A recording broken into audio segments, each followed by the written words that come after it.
बहुत बहुत धन्यवाद आप सब साथी आए। आज का जो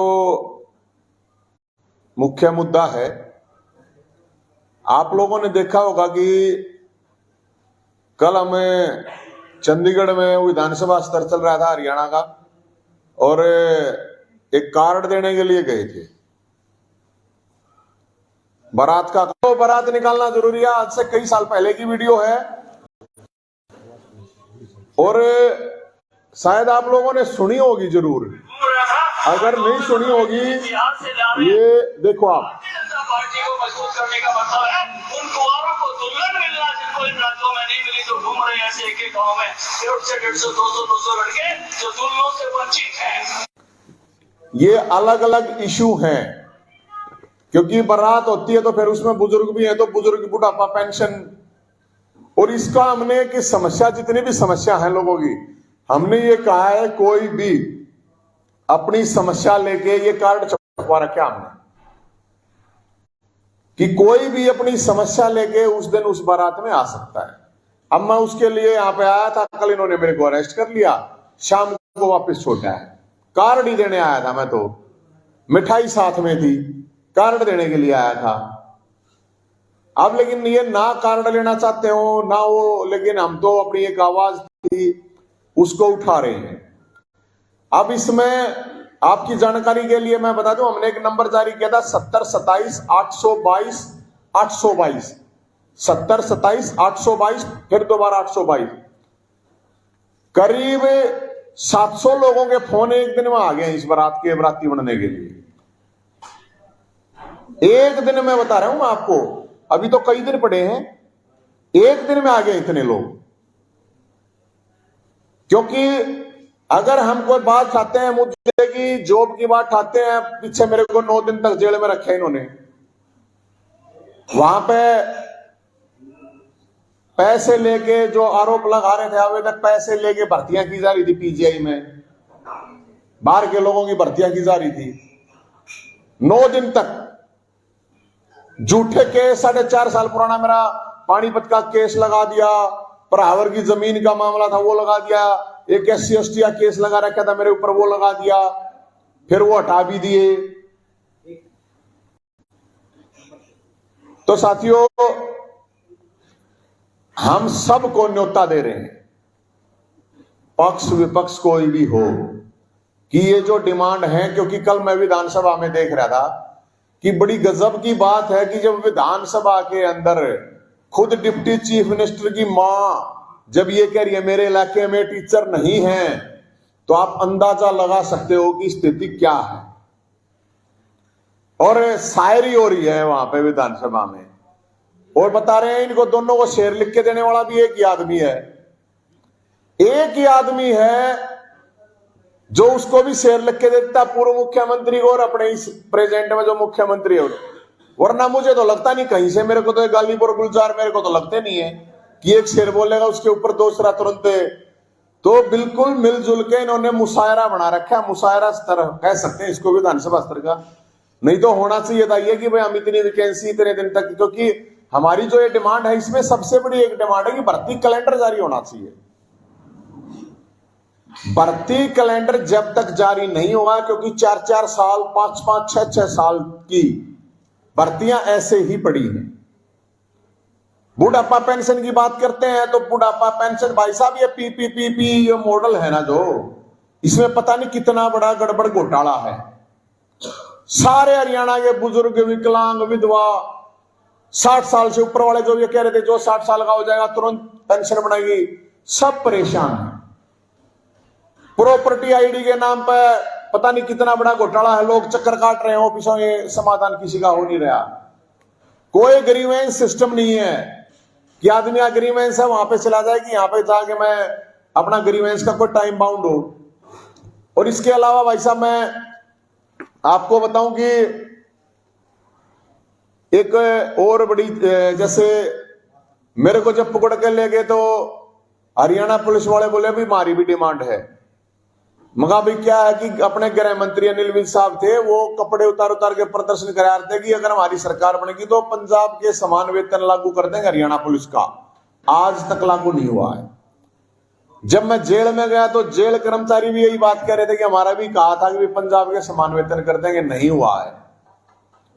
जब कैदियों के पास गए तो 9 दिन तो रहना पड़ा मेरे को, तो कैदियों की भी बड़ी इंटरेस्टिंग मैं आपको चीज बताता हूं कि कैदियों की खुद माननीय हमारी महामहिम राष्ट्रपति कह चुकी है कि वहां निर्दोष लोगों को जेलों क्यों नई नई जेलें बना रहे हो, इनको बाहर निकालो। सुप्रीम कोर्ट कह चुका है कि 7 साल से सजा जिसमें कम है उनको जेल में डालने की जरूरत नहीं है। आप सोचोगे कि पूरे देश में, क्योंकि उन्होंने कैदियों ने भी कहा कि भाई आप हमारी भी आवाज उठा देना, तो उनकी भी उठाना जरूरी है, क्योंकि मैंने देखा 70% लोग वहां पे निर्दोष ही पड़े हैं, झूठे केसों में पड़े हैं। उन्होंने कहा कि कोरोना काल में सरकार ने हमारे को बाहर फेंक दिया जेलों से। पूरे अलग अलग स्टेटों में सब ने कह दिया कि कोरोना काल में जितने दिन आप बाहर रहे थे वो आपके सजा में जुड़ेंगे, लेकिन हरियाणा में नहीं जुड़े जा रहे। कितनी ठंड है भाई साहब, ये नेता मंत्री तो पीते भी नहाते भी सब कुछ गर्म पानी में है। एक मानवता के नाते वहां पे कम से कम एक गर्म पानी सरकार, जेल मंत्री को इतना तो सोचना चाहिए। उनका तो आधा परिवार जेलों में रहा है, जेलों में पड़ा रहा है।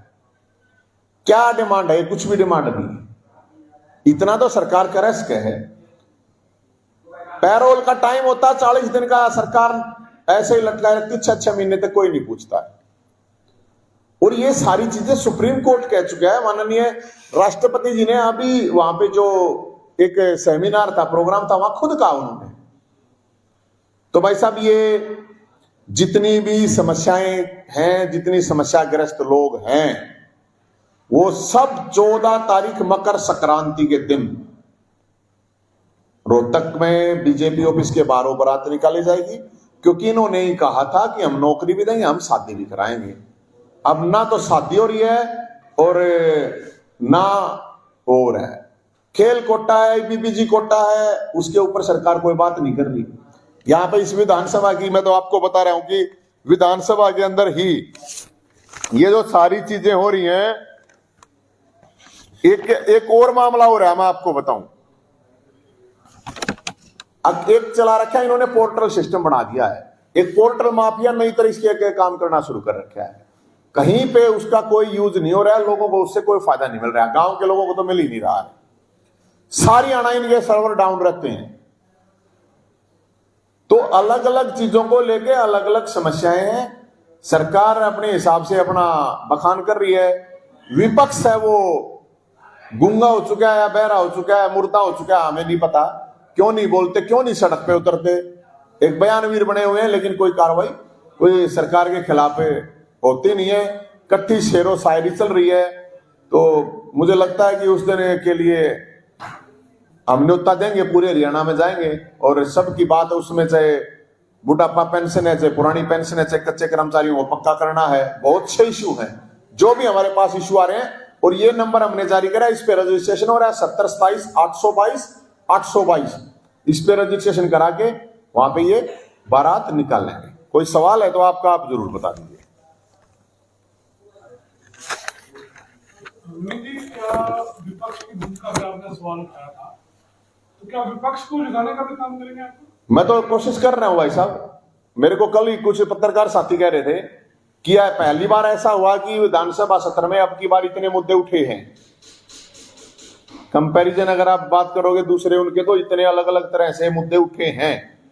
और मुद्दों का मतलब यह, आज के दिन बेरोजगारी सबसे बड़ा इशू है, बुढ़ापा पेंशन बहुत बड़ा इशू है, उसके अलावा क्राइम है, नशा है, इतने बड़े इशू हैं।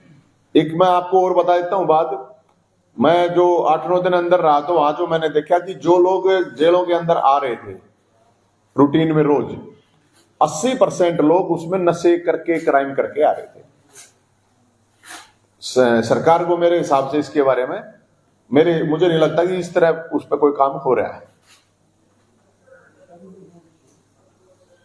तो सरकार के और विपक्ष के लोग कई कहते हैं कि नवीन जहीर को ड्रामा करता है। अगर ड्रामा है ये तो ठीक है, इस ड्रामे में करके देखो ना, ये भी ड्रामा करके देखो, जेल में जाके तो देखो 2-4 दिन। अरे 2 ही दिन जाके तुम बोल के ही देख लो। विपक्ष वालों को तो मैं ये कह रहा हूं, भाई साहब आप प्रदर्शन करो, धरना करो, आपके नाम की जो जेल है वो मैं काट लूंगा, कोई प्रॉब्लम नहीं है। आपको जो आपके नाम की जेल हम काट लेंगे, बोल लो तो। अब पता नहीं इनको सांप सूंघ आ रखा है, कौन सी फाइल दिखा रखी है, क्या है? कुछ नहीं, एक फेसबुक पे डाल देंगे, एक ट्वीट कर देंगे, एक प्रेस कॉन्फ्रेंस कर देंगे, प्रेस नोट कर देंगे। बयानवीर तो हैं, बयानवीर भी बहुत ध्यान से देते हैं, इतने बयान भी नहीं देते। ये सड़क पे उतरने का आप बता दो। 3 सालों की सरकार को 3 साल में विपक्ष ने कितनी बार सड़क पे उतर के मुद्दे उठाए हैं, ये तो आप ही सवाल कर सकते हो। एक बार कोई भी आप बता दो कि 3 साल के अंदर विपक्षी पार्टियों ने, दलों ने कितनी बार सड़क पे उतर के जनता के मुद्दे उठाए हैं। हरियाणा के अंदर पेंशन का इतना बड़ा इशू था, खेल कोटे का इतना बड़ा इशू था, बेरोजगारी का इतना बड़ा इशू है। अब ये तो 2024 के हिसाब से भर्ती करेंगे, आधे भर्ती कर देंगे, आधे फिर उड़ालेंगे कि 2024 के लोकसभा में हमें वोट दो, अगली बार फिर उनको करेंगे। तो पेंशन के मुद्दे पे सीएम साहब ने कहा था कि एडीसी की ड्यूटी लगा दी है, जिसके जो पात्र लोग हैं वो आवेदन करें। मैं अभी देखिए, सरकार ने वो ड्यूटियां लगाई थी, 1-2 महीना काम हुआ था, लेकिन मैं आपको जानकारी दे देता हूं कि करीब 3.5 लाख बुजुर्ग आज भी, जिनकी 60 साल से ऊपर एज हो चुकी है, उनकी पेंशन नहीं बढ़ रही है। और जब डिस्ट्रिक्ट एडमिनिस्ट्रेशन के पास जाते हैं लोग, तो वो कहते हैं चंडीगढ़ से बढ़ के आएगी। तो कब आओगी चंडीगढ़ से बढ़ के? कोई टाइम लिमिट तो होगा। एमएलए एमपी इनकी तो पेंशन ना रुक रही भाई, इनकी तो कहीं ना पीपीपी आईडी अड़ रही, इन पे तो कहीं ना प्रॉपर्टी आईडी अड़ रही। तो ये तो ठीक नहीं है ना। अब बुजुर्ग हैं, वो धक्के खाते घूम रहे हैं, उनकी तो नहीं बढ़ रही। मेरे पास तो रोज आते हैं लोग भाई साहब, रोज की भाई मेरी पेंशन नहीं बढ़ रही। अलग अलग जो भर्तियां अटकी खड़ी हैं वो हैं। तो भर्ती कैलेंडर तो होना चाहिए, उसके बिना तो मेरे हिसाब से तो ठीक नहीं है जिस तरह ये कर रहे हैं। अब सीईटी है, जब सीईटी क्वालिफाई तो मांग रहे हैं लोग। स्टेट है, अलग अलग स्टेट में उस तरह के टेस्ट होते हैं, वो आजीवन है। अब बार 7 साल के बाद कौन पटेगा? वैकेंसी खाली है एजुकेशन डिपार्टमेंट में। अब ये कह रहे हैं कि सुबह वाला मंदिरों से, मस्जिदों से, गुरुद्वारों से अनाउंसमेंट करवाया करेंगे 4 बजे की, बच्चों खड़े हो जाओ, पढ़ो। अरे टीचर तो नहीं है, टीचर पढ़ा होगा? टीचर तो है ही नहीं। तो जब टीचर नहीं है तो वहां से अनाउंस करने से उठ जाएगा कोई 4 बजे में? उससे पढ़ाने से क्या हुआ? तो हरियाणा पुलिस है, 35,000 वैकेंसी खाली है, बताओ, नहीं भर रहे हैं। हेल्थ डिपार्टमेंट है, करीब 25,000 वैकेंसी खाली है। तो सरकार खुद कह रही है। अब बड़ी गजब बात है, सरकार पहले, अब जैसे सरपंच का चुनाव हुआ, 2 साल तक गांव का जो विकास था वो पूरी तरह रुक गया। अपने हिसाब से इन्होंने पैसे लगाए, अपने हिसाब से कमीशन खाई। अब 2 साल बाद सरपंच का चुनाव हुआ, सरपंच जीत के आए। सरपंचों को बता रहे, पहले से ही कह रहे हैं तुम बेईमान हो। ये पूरी की पूरी सरकार 10% कमीशन पे चल रही है। कोई ठेका कुछ भी ले लो, ऊपर मंत्री खाए, सरकार खाए, ठीक। इनके पास ऐसा मैकेनिज्म नहीं है, अगर कोई सरपंच अगर खाए उसके ऊपर कार्रवाई करो। तुम सारे के सारे सरपंचों ने बेईमान क्यों बता रहे हो? सारे सरपंच बेईमान थोड़ी हैं। अभी तो यार उनका चार्ज भी नहीं से वाला ढंगता है, पहले ही बेईमान बता दिए। तो क्या है ये बताओ? पहले ही आप बेईमान। आप कौन सा राजा हरिश्चंद्र की सरकार चल रही है यहां पे? और कोई कबीर कुटीर नाम रखने से कोई कबीर थोड़ी हो जाएगा। काम तो कंस वाले करें, हमारे मुख्यमंत्री नाम दे रहे हैं कबीर कुटीर। बताओ, आप जो आवाज ठावा है उसने ठा के केस कर दो, उसने जेल में गिर दो। तो हम तो एकदम, हमने तो 100 जेल में गिर दो। हम तो भगत सिंह न माननीय आदमी है, नेताजी सुभाष चंद्र बोस, चंद्रशेखर, उन लोगों न माननीय आदमी है। हमारे को जेल में डालने से क्या हुआ? मुद्दे तो भटकना नहीं देंगे। और सरकार को हम तो यही करें, सरकार काम करे भाई, नहीं तो हम तो खड़े ही हैं। और बेरोजगारों की बारात है, उसमें सब अपनी समस्या लेकर आए, क्योंकि बारात है तो हम तो सरकार तो नहीं, बड़ी अरेंजमेंट करें। किस तरह का योजना रहेगा सर? बारात किसी हो भाई साहब, बारात का मतलब बारात है। और मैं आपको न्योता दे रहा हूं, आप आना वहां पे, आप सब लोगों को न्योता है। आप आना, आप देखना। आज तक देश के इतिहास में, प्रदेश के इतिहास में ऐसी बारात किसी की निकली ही नहीं होगी। बेरोजगारों की बारात निकलेगी। सरकार को जलील गुवाता नहीं है नीचे कार्ड में, तो हमने छपा रखा सरकार को जलील करने के लिए जलूल आना। ठीक है ना, फैक्ट की बात कर रहे हैं। जी, बराती सेवा कौन करेगा? सरकार। अरे सरकार के घर लेके जाने लग रहे हैं बरात में। सरकार जो है सरकार तो कह रहे हैं ना अपना अरेंजमेंट करे ढंगता है। हम तेज थोड़ी मांग रहे हैं, देखो लिखता रखा है, मानतान है, बुजुर्ग भी होंगे, थापे भी लागेंगे, समझे ना आप। हम तो नौकरी लेने जा रहे हैं, भाई नौकरी दो। अरे इनके अध्यक्ष अभी भी अध्यक्ष जी है, मैंने दिखाई दो वीडियो, वो यही तो कह रहे हैं अब मैं क्या करवाऊंगा, बीजेपी को मजबूत करो, क्या करवाऊंगा। तो मजबूत हो रही है, 2 बार सरकार बना ली और कितनी बार बनाएगी, उनकी तो ब्याह की उम्र जाना लग रही है, नौकरी नहीं है तो फिर ब्याह कितना होगा बताओ। सेहरा किसके से जाओगे आप? शेरा मैडम आपको वहां पे देखना पड़ेगा, इतने सहरे होंगे, शायद खट्टर साहब देख के अनकंफर्ट फील करेंगे। आप जो है सरकार की भी आलोचना कर रहे हैं और अपोजिशन की भी आलोचना कर रहे हैं, आप किस रूप से जो है लोगों के पास जाते हैं, आपका संगठन क्या है? कॉमन मैन है जी, हमारी तो भोलेनाथ की सेना, नेताजी सुभाष जय हिंद की सेना है। आम आदमी पार्टी ने भी आपको? मैं तो हुई नहीं, मैं कई पार्टी में किसी में हुई नहीं। मतलब एक सामान्य नागरिक की आवाज नहीं उठा सकता, सबको अधिकार है, सामान्य नागरिक होने के नाते अपनी आवाज उठा रहे हैं, जनता को भी जगा रहे हैं और सरकार को भी, विपक्ष को जगा रहे हैं। हम तो, हमारा काम है भाई, भगवान ने दे रखा है इतना दिमाग, भोलेनाथ ने दे रखी, कह रखी है भाई सेवा करो लोगों की, तो इसमें तो किसी को समस्या नहीं होनी चाहिए। हम तो यही तो कह रहे हैं, सरकार का काम है भाई सेवा करें और विपक्ष का काम है जनता के लिए संघर्ष करे। अब ना वो सेवा करने ना वो संघर्ष कर रहे, तो फिर तो हम तो जनता में तो है, हम हमारे तो जितना हो सके हम अपनी आवाज उठा रहे हैं। ओल्ड पेंशन स्कीम थी, उसको लेकर भी हाँ, ओल्ड पेंशन स्कीम की हम तो कह रहे हैं, हम तो डिमांड कर रहे हैं बिल्कुल। भाई आपका पैसा, कर्मचारी का पैसा तुम शेयर मार्केट में लगा दोगे, शेयर मार्केट डूब जाए फिर कौन देगा भाई पैसा कर्मचारी का? तो तुम कौन, तुम्हारे पास क्या अधिकार है सरकार के पास उसके पैसे का यूज करने का? कर्मचारी जैसे कब है उस तरह करो। तो जिस जेल में आप थे वहां राम रहीम भी थे, क्या मुलाकात हुई? नहीं, मेरी तो नहीं मुलाकात हुई है, और वो हालांकि मेरे साइड वाले ही उसमें थे, लेकिन वो उनके लिए जेल में भी एक जेल थी और मेरे लिए भी जेल में भी एक जेल थी, तो मैं भी बाहर नहीं निकलने दिया। मेरे को जो फोन का अधिकार होता है ना, मेरे को फोन करने दिया। एक दिन फोन करने का मौका मिला था मेरे को, वो फिर मेरे को जो बोलना था वो आप लोगों ने सुना होगा, मैंने वो बोला, और ना किसी से मेरे को मिलने दिया, जो कि नॉर्मल बात है, मिल सकते थे लेकिन नहीं मिलने दिया। अब क्या करें बताओ, अब गर्म पानी मांग रहे हैं, कहती वो बताओ क्या फर्क पड़ा है भाई साहब, जाडे में तो आदमी मतलब हाथ भी ठंडे पानी में आप सोच के देखो, 15-15 दिन महीना ना नहाते उड़े लोग, कैसे ना होगा आदमी? गर्म पानी में तो नहाते वक्त जाडे में नहीं सोचा टाल कर दे, आदमी तो है ना। और 5-5 साल के बाद जब वो बरी हो जाते हैं तो सरकार को किसको मुआवजा देती है बताओ? उसके तो 5 साल 10 साल बेचारे के गए ना, खराब हो गए ना। तो बहुत से झूठे केसों में लोग जेलों के अंदर हैं, ये मैंने खुद फील करके देखा है वहां पे जो सिचुएशन है।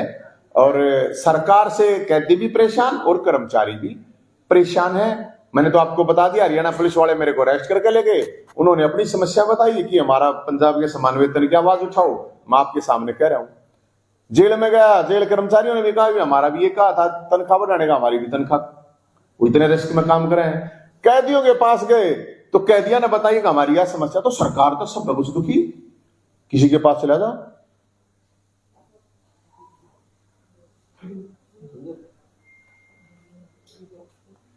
हो गया जी, थैंक यू।